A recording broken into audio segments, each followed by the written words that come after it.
अर्जुन ने पूछा श्री भगवान से कि कौन ऐसा है जो ना चाहते हुए भी जबरदस्ती पाप करवा रहा है।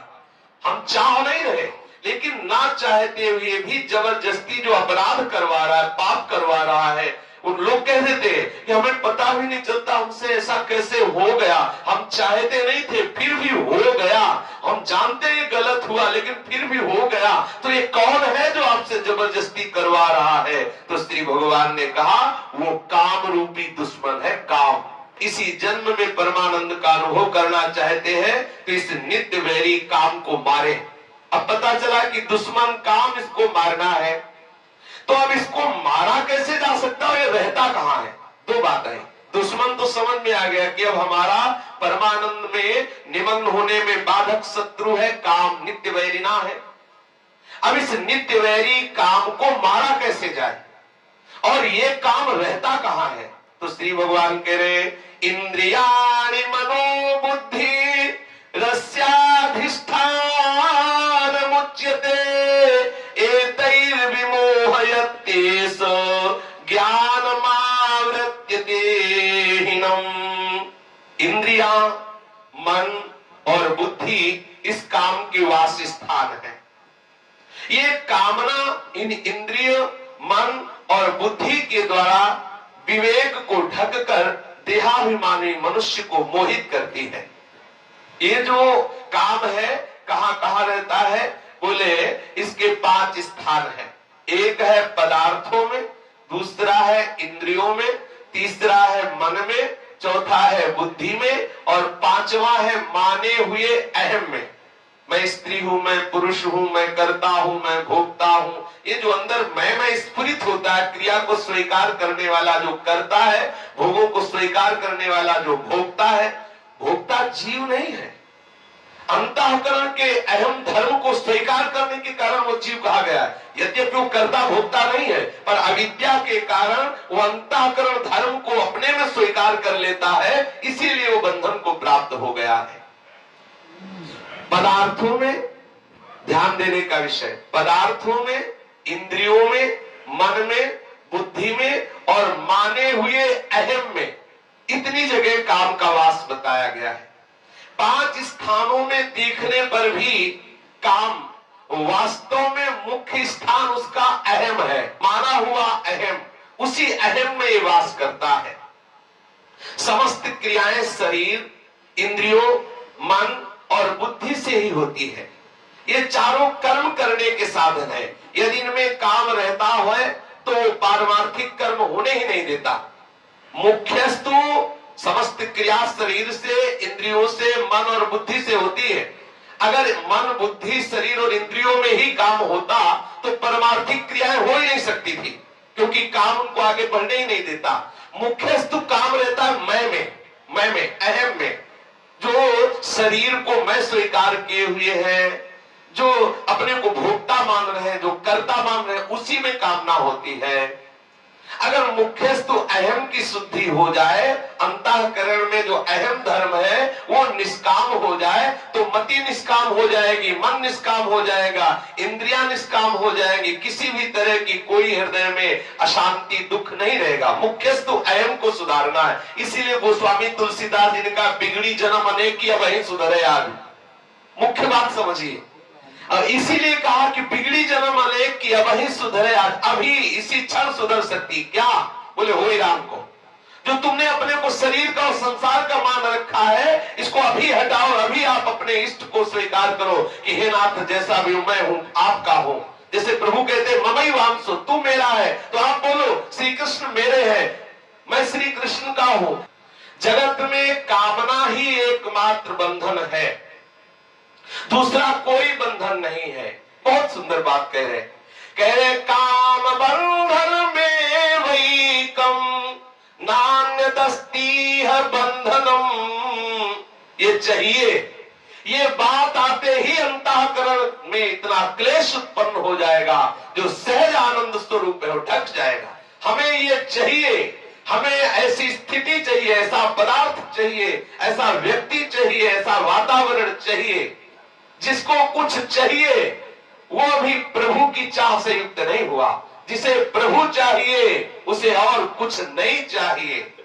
जाही न चाहिए कबहू कछु, तो तुम सन सहज सने, बसो निरंतर तासुर सोराउर निजगे। कोई दूसरा बंधन नहीं। आप जिस बंधन से छूटने के लिए संत समागम कर रहे हैं, साधना कर रहे हैं, तपस्या कर रहे हैं, शास्त्र स्वाध्याय कर रहे हैं, दान पुण्य कर रहे हैं, ठाकुर उपासना कर रहे हैं, वो बंधन कौन है? बोले काम, कामना। कामना का त्याग करने के लिए ही आप साधना कर रहे हैं, निष्काम होने के लिए। अगर हमारे हृदय में संसार की मान प्रतिष्ठा की, सुख भोग की, लोक परलोक की कोई भी कामना है तो अभी हमारी साधना ठीक नहीं है। थोड़ी सी भी साधना होने पर ब्रह्मादिक के भोग सब विषम लागत ताही, नारायण ब्रज चंद की लगन लगी है जाए। यदि प्रभु की प्राप्ति या परमानंद का अनुभव करना चाहते हैं तो इतना समझ ले कि साधना किसके लिए हो रही? बोले कामना का त्याग करने के लिए साधना हो रही। कामना के सिवा दूसरा कोई बंधन नहीं है।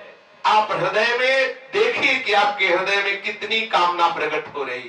काम बंधन मुक्तो ही ब्रह्म भूयाय कल्पते। जिसके हृदय में कामना प्रकट होना बंद हो गई वो ब्रह्म स्वरूप हो जाता है, उसे अपने ब्रह्म स्वरूप का अनुभव हो जाता है, वो ब्रह्म भाव का तत्काल अनुभव कर लेता है। भगवत भाव में, ब्रह्म भाव में सबसे बड़ी बाधक बात क्या है? कामना।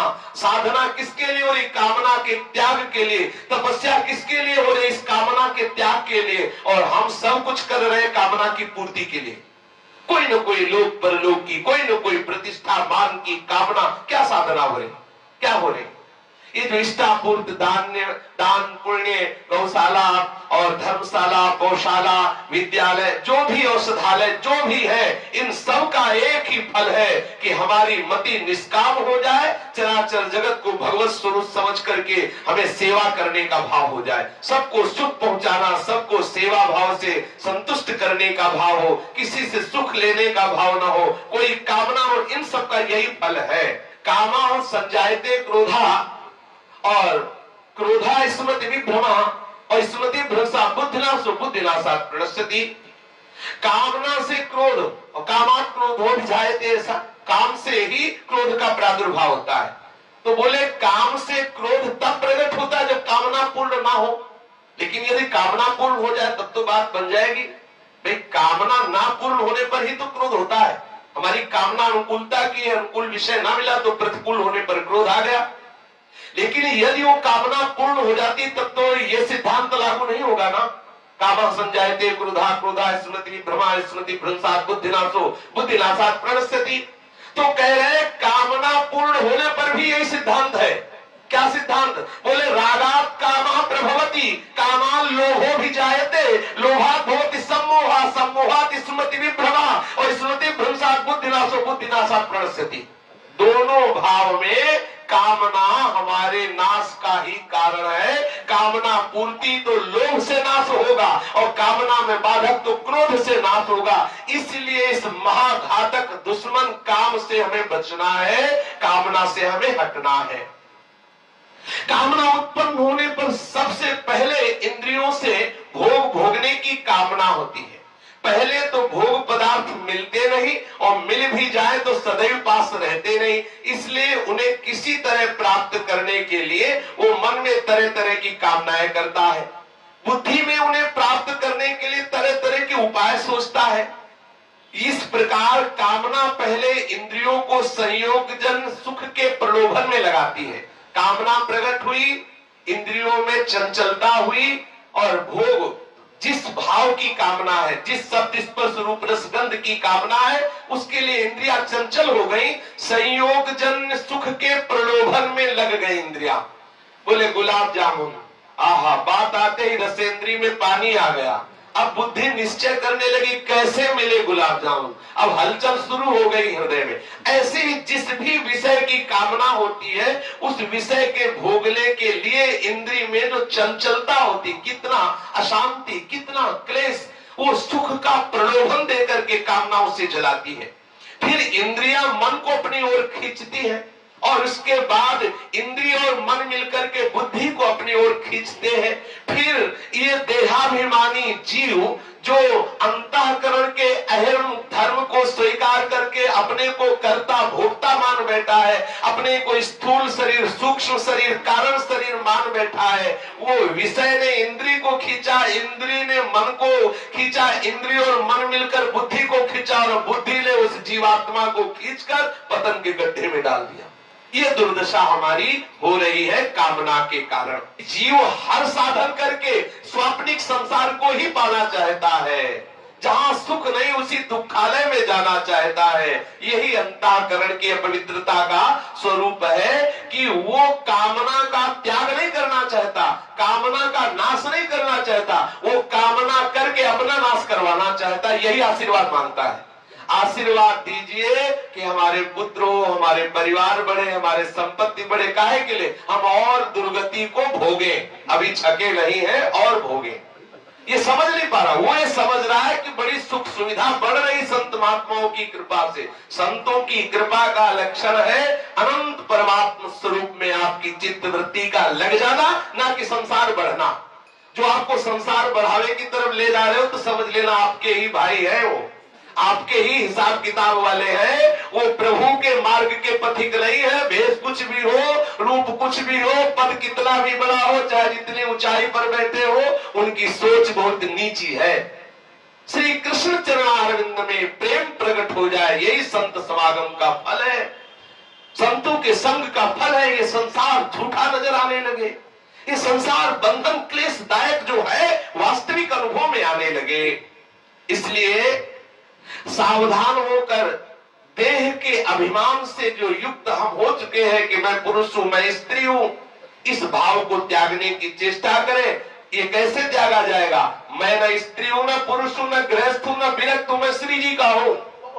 हम श्री जी के हैं, हम श्री कृष्ण के हैं, हम श्यामा श्याम के हैं। इस भाव को आप झूठे से हिलाओ, झूठे से। देखो ये बिल्कुल सिद्ध बात समझ लो, इस सृष्टि में एक चमत्कार है। क्या?